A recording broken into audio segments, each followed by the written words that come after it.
as soon as it turns on. We're going to be speaking to the entire world. It is on. We're doing good. What we have on here is a perfect table. Yes. This is great. We're here. Good. I want to tell you that in 11 minutes, we transformed a cafe into a high-level fun environment. Not that it wasn't a high-level fun environment in the first place. And number one today is Anna. And Anna, here's how this goes. You reach in and take out two papers, any two. Pick one with, okay. Quickly read them both and choose one.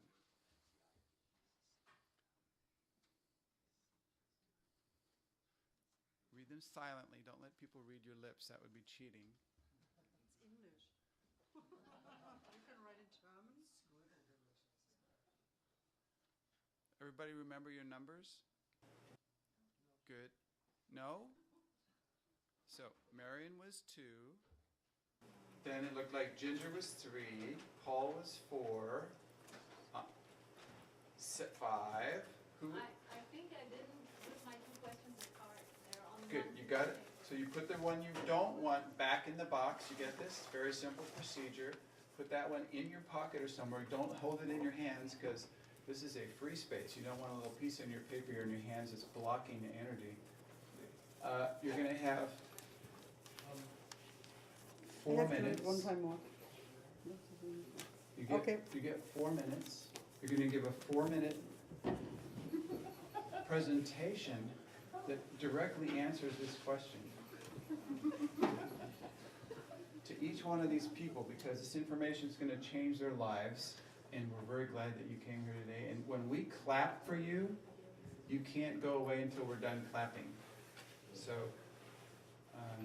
you have to just stand here like she's doing and receive the clap. So here we go. Here's Anna's just...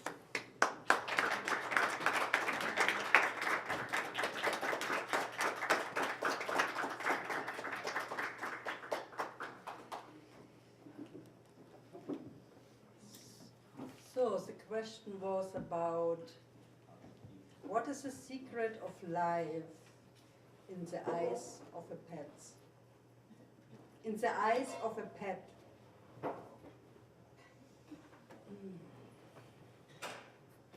have no idea. I try to shift in the body of the pet.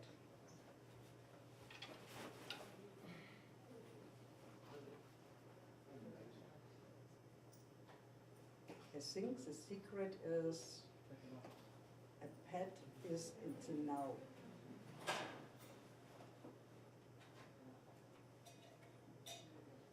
A pet is in the now and is not thinking about the past or the future. The pet is in the present.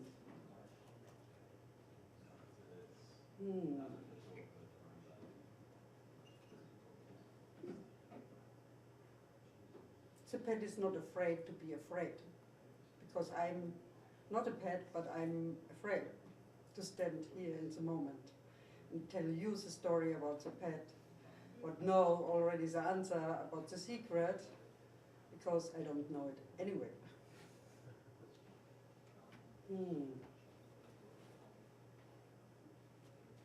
So the pet is not afraid. The pet is not afraid about any feelings. A pet shows joy in everything, in smelling and sniffing. It shows a joy when it's seeing you. It didn't hold anything back because it is not afraid.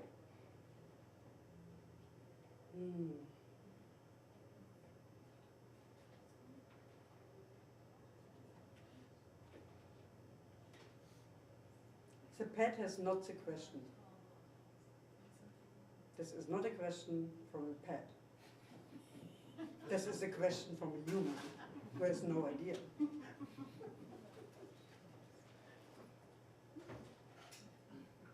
Makes in the eyes of the pet no sense at all.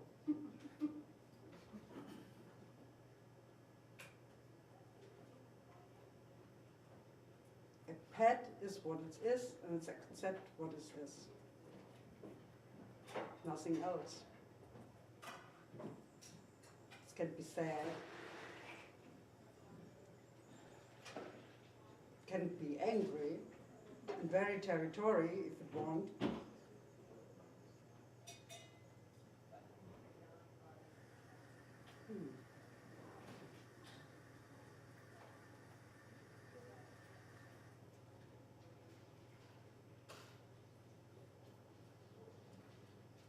To be a pet is high-level fun. It is. There's no thinking about expectation. It's not thinking about frustration. It's totally there, just there.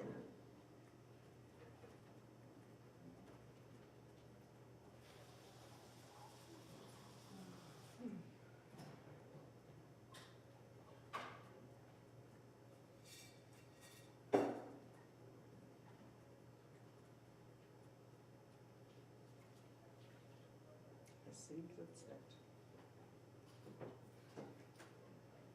Ready then.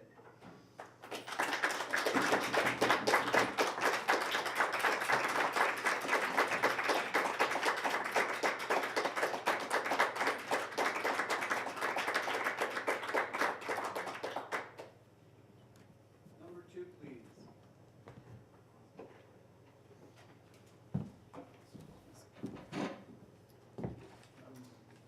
One of the things while you're doing this that you might find is that there's a place on stage where you feel most safe, and then you're going to automatically hang out there. So it's called your safety zone, and it's usually only about this big. And you'll find that if you move even 10 centimeters, even 4 or 5 inches out of that safe place, it's not safe anymore. But the thing is, when you stand in your safe place, all you get is what you already know. If you stand in a place that feels a little uncomfortable and just look in people's eyes, you'll get new information. So try that experiment. That's one possibility. I'm going to put this aside.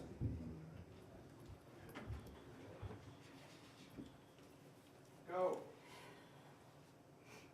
Hello, everybody. Come a little forward. I would like to see you better. If you could use the microphone a little bit. Oh. So you're going to have to really stand back in the light. And Can I just take it? Or, well, then I cannot move around now. Careful.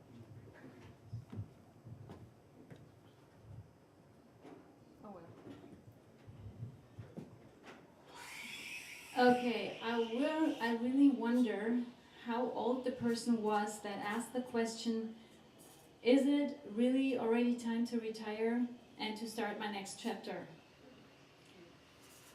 I would agree if that person was 20 years old. Because, you know, I tell you, 20 years is the best time to retire. Because you got to recover from school. And learn what you actually really need to learn, which you don't in school. You might want to learn how to be and stay in relationship. You might want to learn how to raise children. You might want to learn what plants are poisonous and what plants you can eat when you happen to not live around a shopping mall or a supermarket and find yourself in the middle of a forest. You might want to learn how stuff grows or how things hang together in the whole world. You might want to get a real good overview about how the world works, which I don't believe you can learn in school. So the best would be to just skip school and some people do. And we met some people on our travel. We've been on the road since September last year. And we interviewed one guy, and he was just unbelievable. He gave us the whole overview about anything we could ask him. And in the middle of the conversation, Clinton asked him, "Did you go to school?" And he said, "No, I was homeschooled." So, and I know other people who are homeschooled. I don't know why I'm talking so much about school when you asked about retirement, but I guess it starts there. What is retirement actually? Retirement is the fantasy world of stopping to do what you don't want to do, to then start doing what you want to do, but you have no practice in doing what you want to do. And then, you retire and you think, wow, now paradise starts. I can sit back and relax, and I have some money, and I travel around, and I do whatever I wanted to do and had never time to, because I forced myself to doing what I never wanted to do, actually, to gain something that's called money, which is actually another fantasy world. And well, from my parents, I heard of many people who died like 3, 4, 5 years after they retired. And they didn't really reach that point that they were always dreaming of. So my advice would be to retire as soon as you can, drop everything you do just because you want to earn money, and do what you really want to do. If you don't know if that decision is right, just ask yourself, would I do the thing that I'm doing right now also if I didn't get any money for it? And if the answer is yes, you already retired. So, have fun. That was more than 4 minutes. Okay,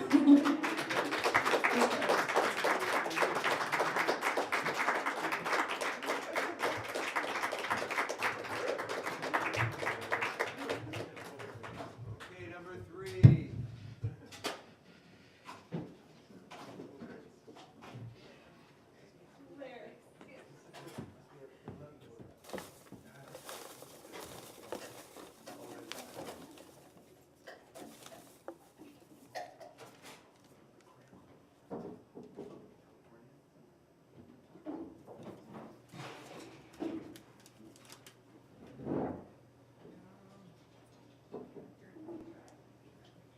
I'm going to pick another one because half of this one is torn off.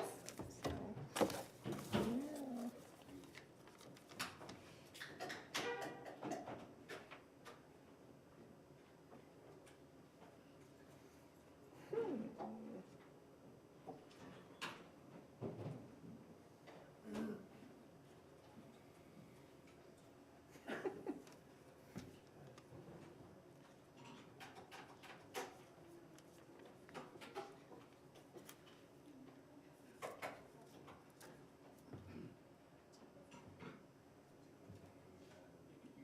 The other one back in, or? I'm going to ask what this first word is. The question is about destiny, but I can't read the first word. Starts with a J. Joker. Joker? You can choose what you want to speak about destiny.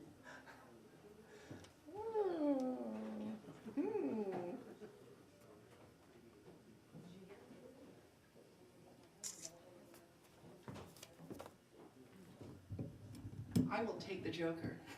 You can just drop the paper or... Yeah, so I'm going to read the question. It says, Joker, anything about destiny?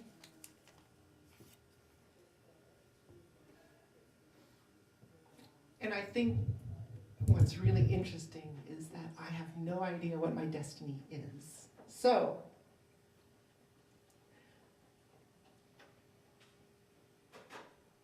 I want to start out with just a few seconds of inspiration of the in the now subject. My heart is racing. it would not have been my expectation that a session about fun would involve stepping up on stage and speaking for a few minutes. But perhaps that is part of this destiny, that there are unexpected lessons to be taught, not taught by teachers perhaps, but taught by situations, taught by circumstance, taught by challenge. So, as frightening as it might be to be up here, I think I sense a balance of a lot of support. This is one of my favorite places, one of my favorite shops, one of my favorite bookstores. And I see a whole bunch of people in front of me that support me as well. And with that, I find a lot of strength and a lot of opportunity and possibility for whatever destiny is to unfold. So I'm going to tell a little story, and this happened this weekend, and I think the message is that I don't know what my destiny is, but I think it precedes me, and that I will stumble my way into it. So I was at a charity fundraiser for my company this weekend. We funded an entire table full of seats. They needed a bunch of employees to go fill the seats. And this is for a Japanese American organization that promotes civil rights. They have since the 1920s. And for good reason, you can imagine that they would champion civil rights through World War II, through the wars, each decade as they occurred. And most recently, and maybe not more recently, they've been championing gay rights as early as 20 years ago. Not the kind of thing you would expect from this organization, but I was very, very proud to learn of these things when I got there. And so I'm having a wonderful time talking to people. And over the course of the evening, I learned that the person sitting next to me is the president of the national organization. Very impressive.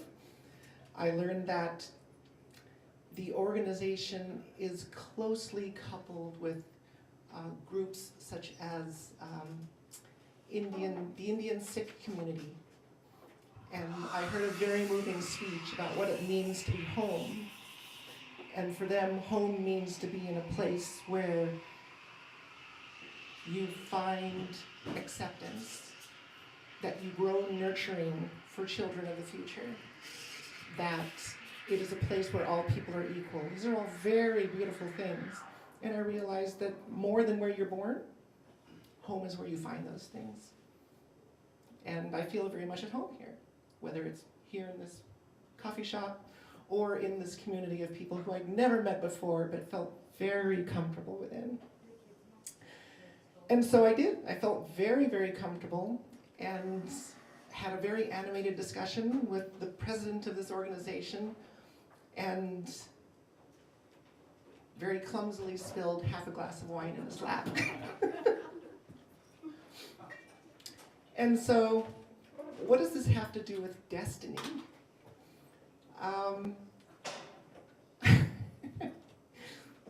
So everyone at the table was joking, uh-oh, what are you going to tell your wife when you fly home? Because he was getting on a plane, he was heading home, and he was covered in wine. And someone said, tell him you were at a wild party. And he said, no, that would just get me in trouble. And someone else said, tell them Ginger did it. And he said, no, that would get me into even more trouble. And so I think the message I take from this is that my destiny is to be found in the impressions and the messages that I leave with people, whether good or bad, and it is in my power to decide whether the good messages are the ones that people remember. And the bad ones, I hope, are the ones that people only joke about. So, thank you.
So the question that I got here is, where am I?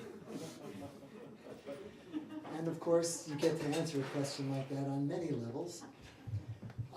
You're in Soul Food Books. You're on planet Earth. But I don't think I could fill 4 minutes with that, so I'll try and come up with a bit more. Where am I? And the question is, you're always here, you're always now.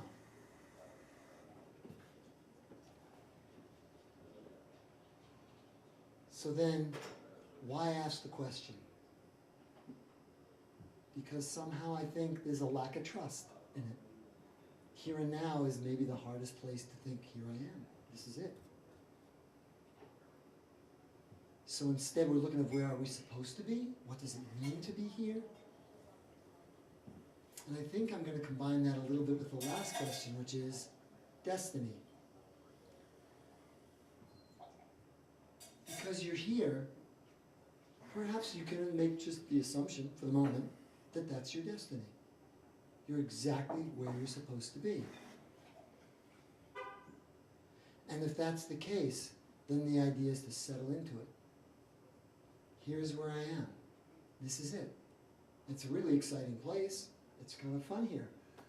When we were looking around for 40, I'm new to the store, but we're looking around, pictures, books, stones, nice bells to play with.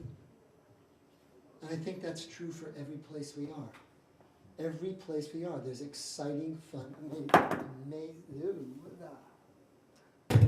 excuse me. There's exciting, fun stuff happening. Once I was reading a book by Tom Brown, and he said, go to a piece of any place in the wild and take a square foot of ground and look at it. And you'll just find amazing things. And I was living in California at the time, and that's not the area that really feeds me. I love it up here where it's green. And so I thought, oh yeah, I'm gonna go up to some of that ugly grassland that they have here, dry, just, and test it out. And sure enough, I started looking, and I was, oh my goodness, there are little tiny flowers in here, and all sorts of things. And I suspect that, well, I know that I do it, I suspect a whole bunch of us do, that we forget to look. We assume we know what's here, what's now. Oh, it's just a bookstore, or oh, it's just a, and it's never just that, because there are people here, which any one person is fascinating enough to fill a lifetime worth of interesting things you could find from them. And you have a bunch of people. So the trick is not to go, where am I? The trick is to answer that question with, wow, I am in this place with a table, with a rug, with a person to talk to, with a person to look at and see just, even if you never say a word, what you can see about them. So Where am I? I'm here, on the stage, talking to you. Thank you.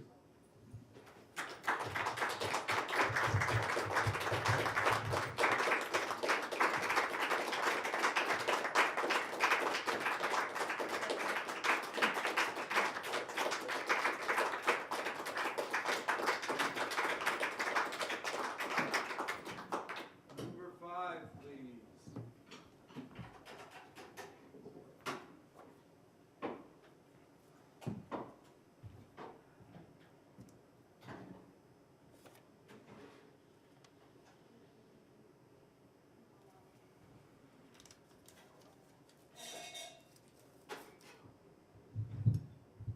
I picked my own question.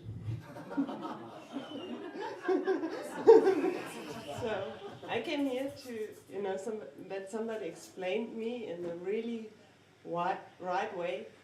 What do I have to do to have high-level fun? You know? So the good thing is that I can experience it. Even I expected some method or strategy or something how to do it. So it seemed that kind of having, or what I have to do to have high-level fun is to be in a sort of not comfort position. It needs some special kind of thrill, like being here on the stage. I mean, I wouldn't have done this if I knew it before when Clinton asked, who is in, I would say, well, I go for the toilet right now, or, there's something really important to do. I have to check my emails, and so it seemed that to have high-level fun, we need something unexpected to feel alive, to go somewhere or do something what we didn't have in plan to do. So that we get more into now what Paul was just speaking about, to be more in the present, just to be. Because when I really experience joy, it's just now. I never experienced my joy from yesterday. For sure I tried it several times, Did you try this before, to stay yesterday? Or to have joy in the future? Well, it doesn't work for me. So, what was the question about? What to do? What do I have to do to experience high-level fun?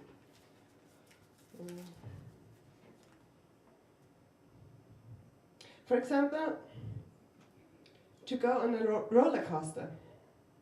It's also part of fun.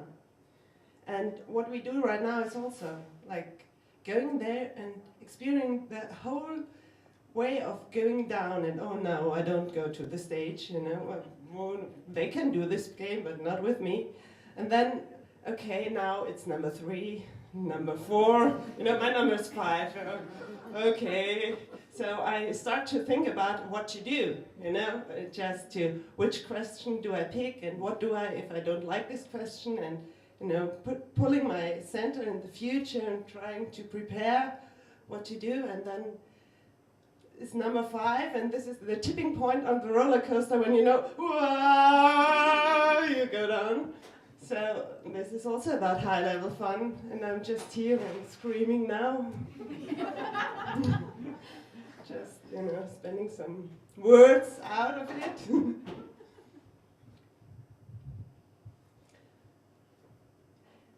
I think to really experience high-level fun, it's important to be able to experience fear. It's really also about being comfortable with a little fear.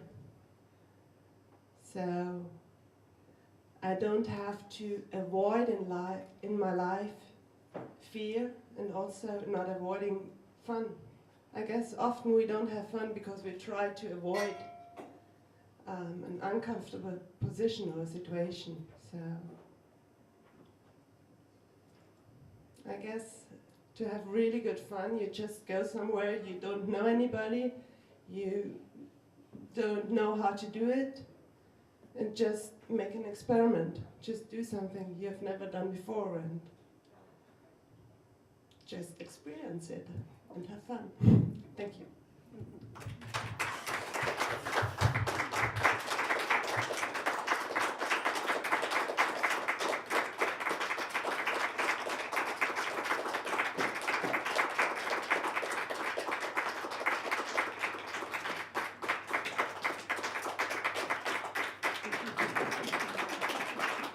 Very uncomfortable right now. Number 6.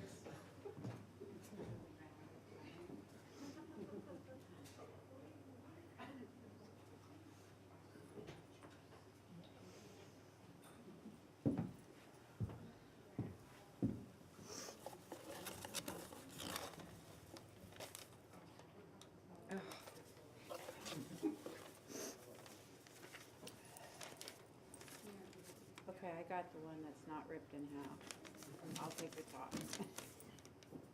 How do I shift in?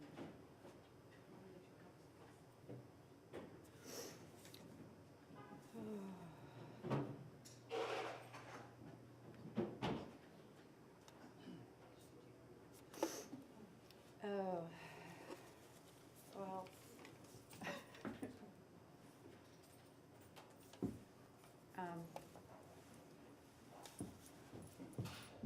Hi, I'm Jeannie. I don't know how fun this is going to be. I don't know if I'm going to throw up or cry. I thought I was sitting there thinking, oh no, I'm at a fun workshop, going to cry through it. So the question I had is, what is forgiveness? That one just had less words, so I picked it. My experience of forgiveness is, I always tell friends of mine that you can't go from A to C. You have to go from A to B to C. And a lot of people, myself included, would much rather just go from A to C, which is resentment or anger, to forgiveness. But my direct experience has been I've had to touch into what I'm actually feeling before I can forgive. You can't forgive what you don't know.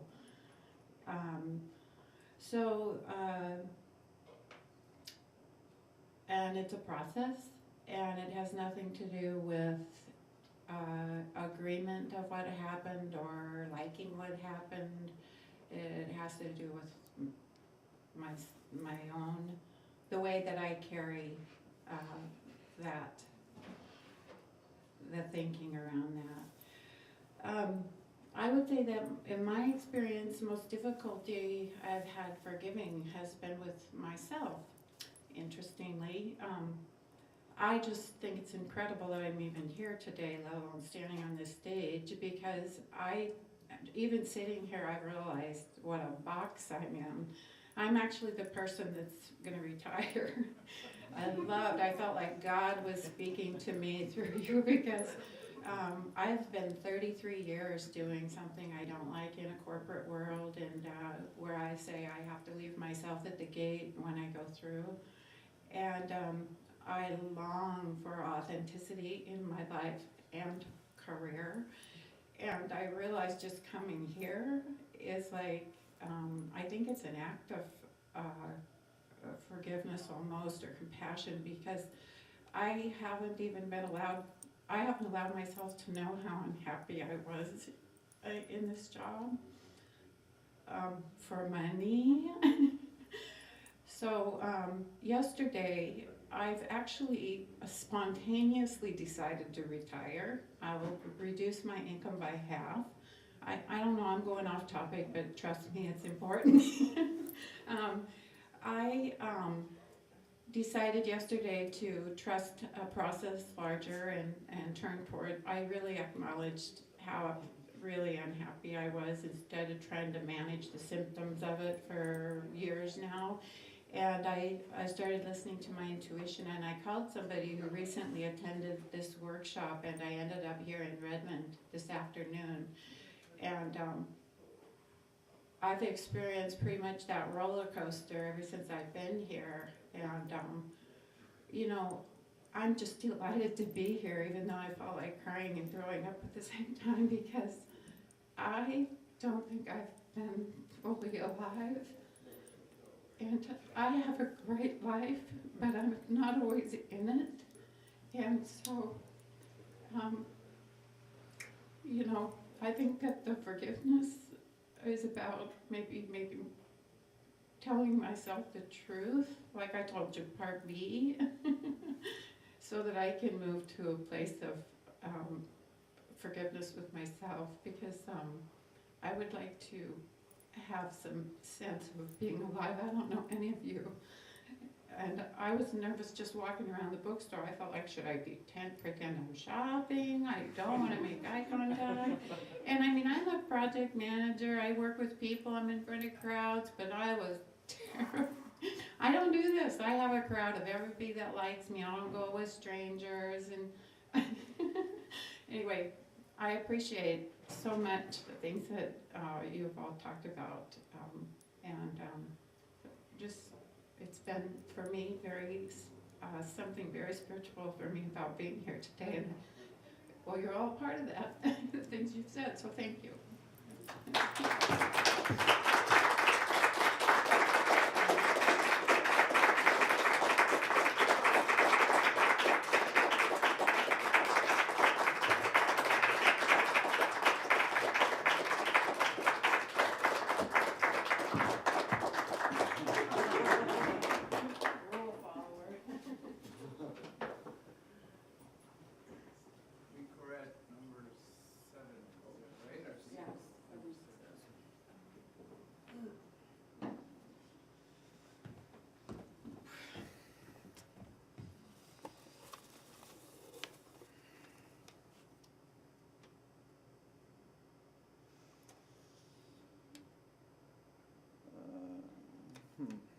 Oh, okay.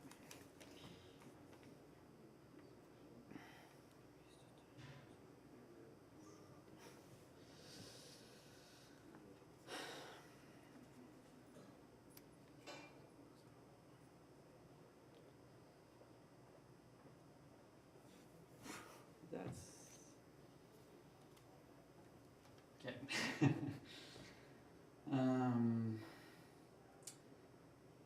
Any tools to deal with total box overwhelm? I don't even. Yeah. Any tools to deal with total box overwhelm? I'm trying still to process this question and trying to understand it.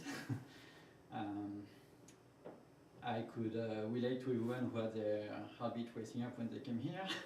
I did not expect that. Or maybe I need to find my safe spot. Okay, much better here. Box overwhelm. So the box is it's like your value system. So your box would be overwhelmed maybe is it when you're trying to step out of it or try to expand it?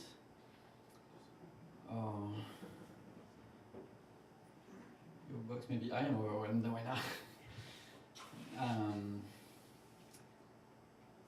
Yeah, I'm trying to figure out what it means. So tools to deal with box overwhelm. That's a tough question. The other one was tough too.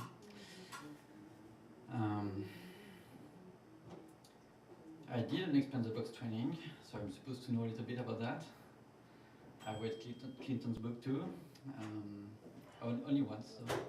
And I did not stop. I did not do this thing of like, now you stop here, you go back, you come back in 2 years. I wanted to see the rest. I was a bad student. But I want to go back and read it again and slowly study it. I remember overwhelming about when your four feelings are overwhelmed, but I don't think that's related to the box.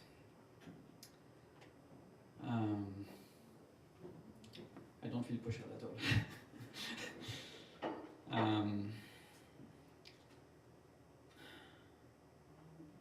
Maybe the box is overwhelmed when it's challenged by when you are trying to expand it, and when you are facing all these resistances from your box, which is usually what happens when you try to challenge the boundaries of your box. When you get new information that does not sync up with your belief system, what they call like cognitive dissonance, and you can either shut off and say, I did not say that, I'm just to keep believing what I believe, or you can try to integrate it and question everything that you are believing so far, which is a tough job. I've done it a few times. So a tool to deal with box overwhelming, I guess it would be to have perseverance. Perseverance in pursuing, trying to research the truth, perhaps, or accepting new information, being perseverant enough to accept new information, and being willing to go through it, to re-question everything, and maybe like adapt your worldviews to new information. So a good tool for it, so perseverance would be one, and maybe knowing that you're not alone, that this new information you find, you may find it, I don't know, maybe you read an article or you watch a documentary, but you get this new information that something you never challenged before, like, I don't know, is fluoride in your water good for you? Maybe you thought it was good for your teeth, and then you learn it's actually bad for your body. And if you're a dentist, that's a big thing to reconsider. But yeah, as for, I think it's really rare that you would come up with an idea that never anyone on Earth for generations ever had. So you can find other people who will be, I would say, like-minded. And to find them, I don't know. I guess internet is a good tool. Yeah, so perseverance, internet. Took so long Prozac, no, I'm kidding. What else? Well, that's what I understood from this question. I almost wish that someone could elaborate and tell me, no, you didn't get it at all, that's what I meant. But yeah, my take on it would be being perseverant towards, if you have an interest in knowing the truth, for instance, or being true to yourself, or getting some point that is, that you think is better for the world, just be perseverant, and use the internet or your friends or your local groups, like this group, for instance, to find people, like-minded people who can help you analyze what you just discovered, give you maybe with whom you can discuss and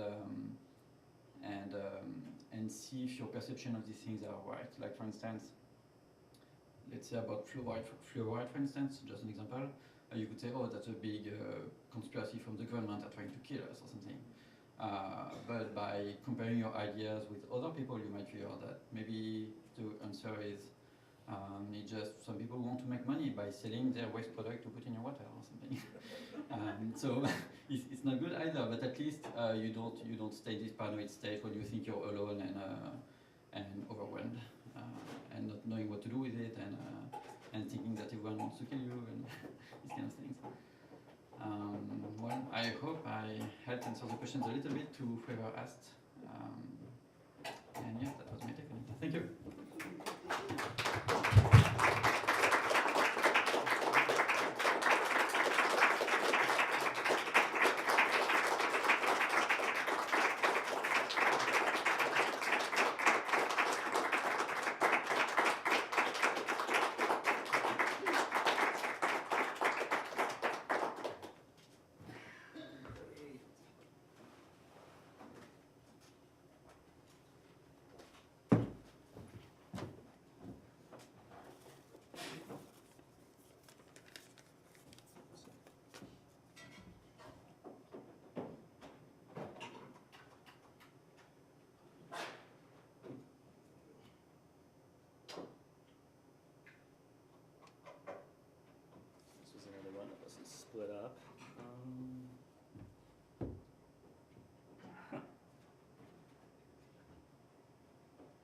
So I'll take the one.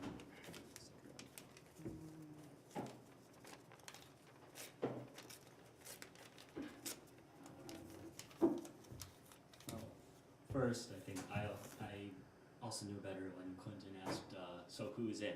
I think Clinton is the original Coyote mentor, which these two would understand. So the question is, where are my black spots and what are they? And black. So from that I thought it's probably talking about, at least I'll interpret it this way, is the dark side. Which can mean both the kind of shadow underworld, dark, well, so bad part of you, but also the part that you don't really know. And I think those two go hand in hand. And I think it's an interesting and long process to find. I think to know where are your black spots, you just have to reflect, what do you do that has consequences? What do you do that hurts yourself and other people? I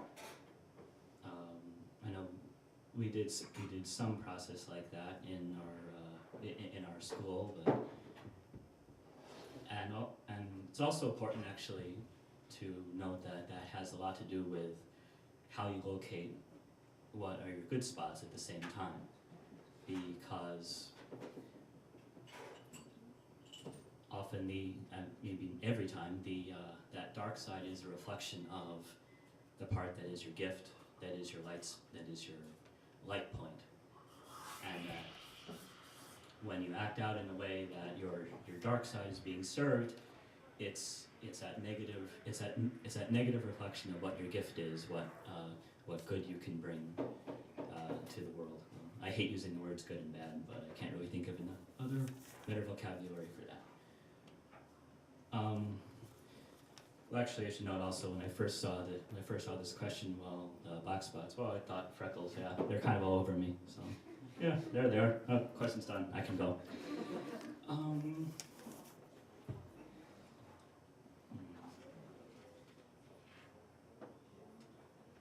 Let's see. I kind of wonder whether the person who asked this was wondering about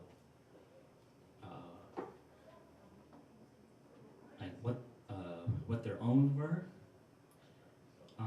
or wondering about someone else's. I don't think anybody knew actually that other people are going to come up here, so it's not like, oh, I'm going to ask Ginger what are her dark spots. Like, no, I'm hoping that wasn't the idea.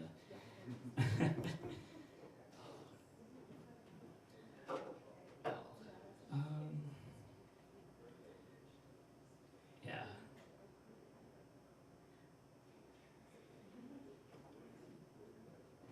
Well, I feel like I'm in a black spot right now, or stand here. It's a black spot right there. So I think there's not much more I feel like I can say. I think it's about finding them, not knowing.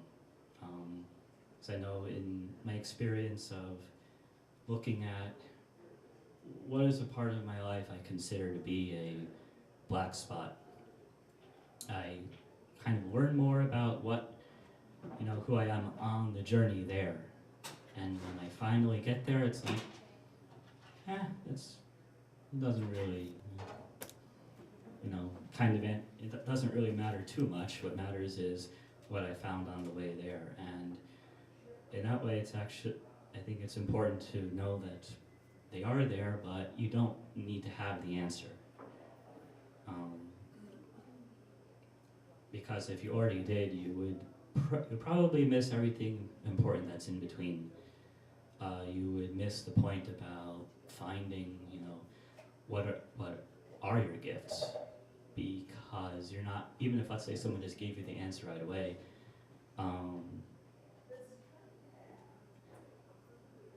let's say I can't think of one right now, but let's say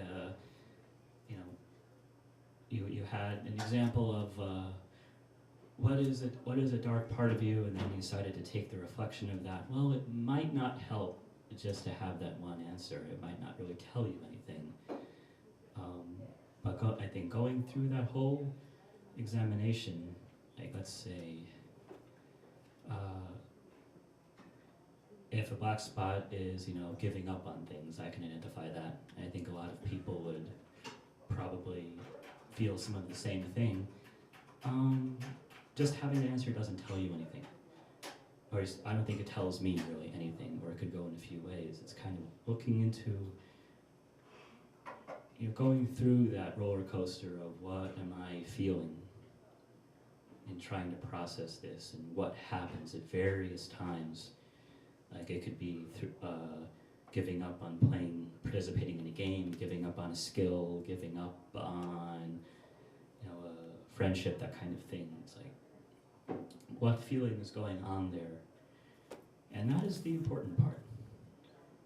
So yeah, I think, let's say, if I were to identify a black spot as saying, well, I quit things, it doesn't tell me as much as, let's say, going through that whole process of various things I might give up on, and yeah, what gifts can that come out of?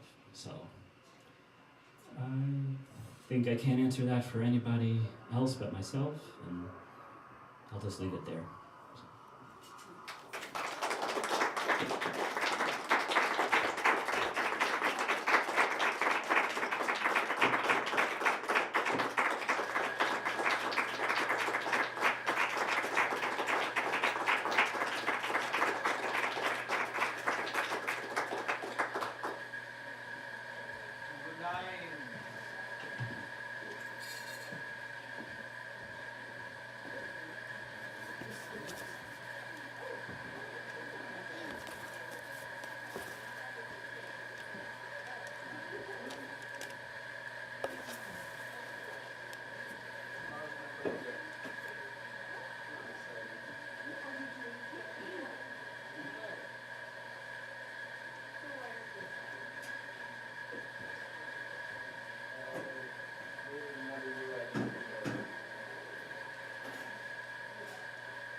Why do people think that we couldn't do anything about global warming, that it is hopeless?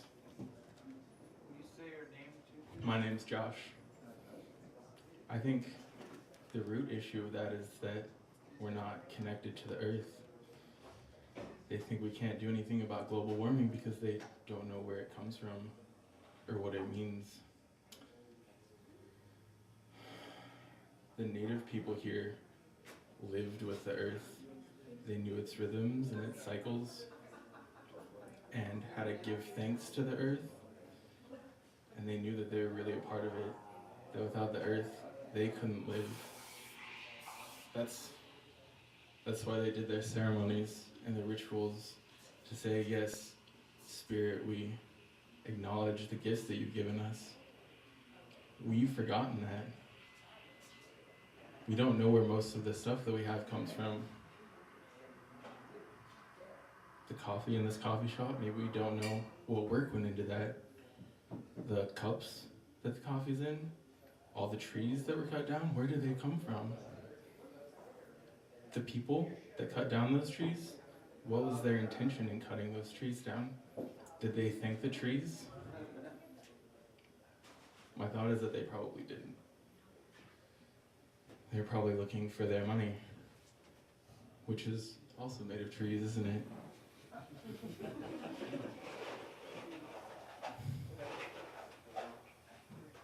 So I'm not quite sure the scientific basis behind global warming, but I think that if we really were connected to nature and knew that our bodies, not just knew in an intellectual sense, but experienced that our bodies were one with nature, then we wouldn't have global warming.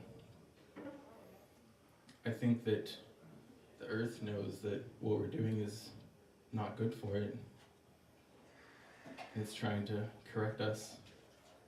The sign from the earth that we've gone astray. So I think people think that we can't do anything about it because they don't know about this root cause. They don't know where we've come from. And if you don't know where we come from, then you can't know how to get back to that place. Let's see here, where did I put my piece of paper? Anybody remember? I think the left one.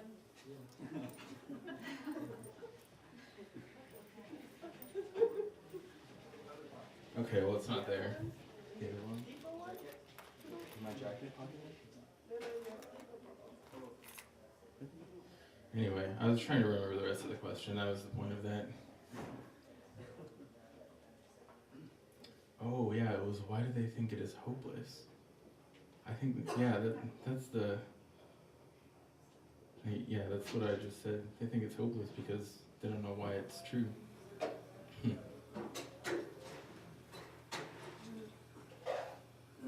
I think another reason is because of the way our culture is now. I think that all the cars that we use to get here and the planes that we use to get here are also part of global warming. And we have to reduce that, but again, we don't know how to do that. Because we want to come here. Like, I'm grateful for this gathering and that we're all here. Thank you, my friend. But just that fact, in some ways, added to global warming. So we don't really know what to do about that. You know, we come here to try to improve ourselves so that we can get back to that place, but that's really difficult. Because we want to live in a village again, where we have all the things that we need, but in some ways it's not possible, because a village can't build a car. A sustainable Earth village can't build a car, so I can see that some people would think it's hopeless.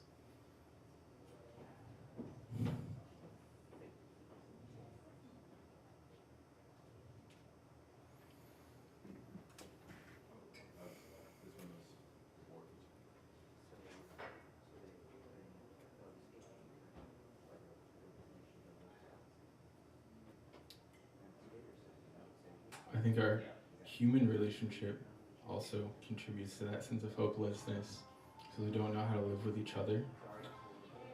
So if we don't know how to live with each other, it's hard to get rid of our cars and to come together and really, like, how do we live in a village? How do you do what you can do and I do what I can do so we don't need a car?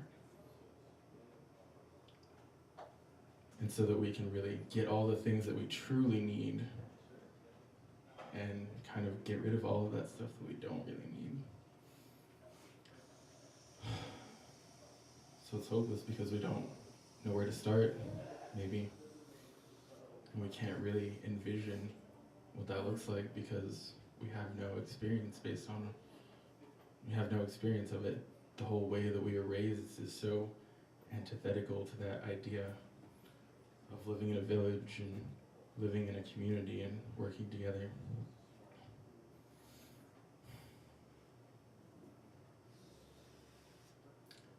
Yeah, I don't have anything else to say right now.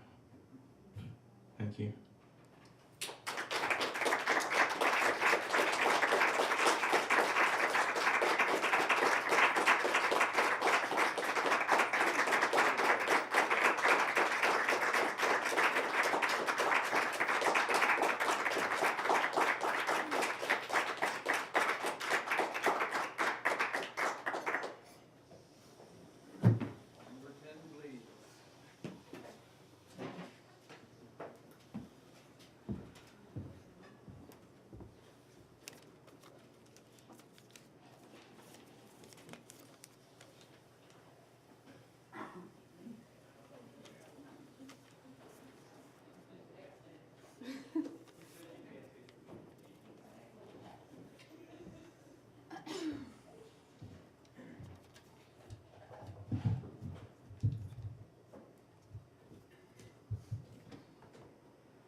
So I'm Julia, and the question is, who am I doing this for?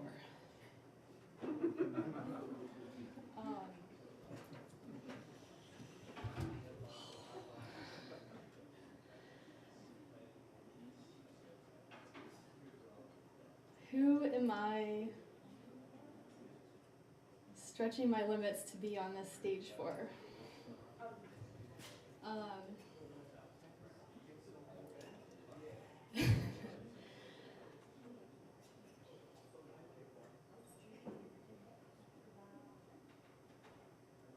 I guess I'm doing this for me, but I think that stretching my limits and doing things that make me uncomfortable will help probably everyone that I come in contact with in the future, because maybe by the fact that I can stretch my limits and be courageous will give a permission slip to others around me to do the same. And I think that's what's needed for so many things. The village and to help with global warming and to come up with new solutions and sustainable solutions for all of us to live together on this world. And who am I doing this for?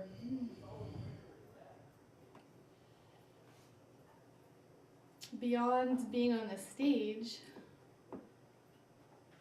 I can relate this question to a major change that I've gone through in my life recently, where I quit my career path to do a lot of exploring and to go to what I would call a pretty alternative school called Wilderness Awareness School. And I would say that I'm doing it for the next 7 generations, and that I'm doing it for groups of people that I'd like to work with in the future, and for the teenagers that I'd like to do rites of passages for in